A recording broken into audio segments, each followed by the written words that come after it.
الولد أول ما اتولد أهله سابوه ومشيوا.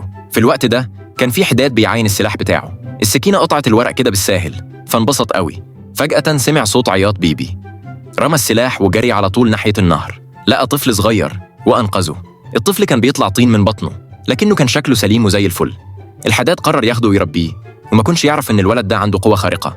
في يوم رفع حجر تقيل وكان هيدوس على رجل الحداد بالغلط، علشان كده سماه باباي. باباي ما كانش قوي وبس، ده كان بياكل كتير جدا.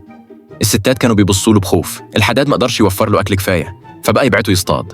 لكن كل مرة يخرج يتسمع صوت زئير حيوان مفترس، والحداد يجري وراه. في مرة رجع لقى دب أسود وزنه 100 واقع على الأرض، وباباي قاعد يلعب بودانه عادي. الوقت عدى بسرعة، وفجأة بقينا بعد 2000 سنة.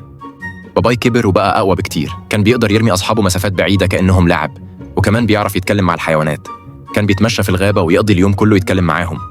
بس أهل القرية كانوا شايفينه وحش ومنبوذ. الحداد لما شاف كده قال له يشتغل في المدينة، بس باباي رفض يسيب قريته، ومن كتر الغضب خبط بإيده في البيت وكان هيهده. قرر يطلع الجبل يدور على أكل، لكن بداله شاف بنت ملهاش مثيل في الجمال. وقع في حبها من أول نظرة، بس أول ما شافته جريت منه. طلع إن البنت دي أميرة. وقتها باباي غير رأيه وقرر يروح القصر علشان يخطبها.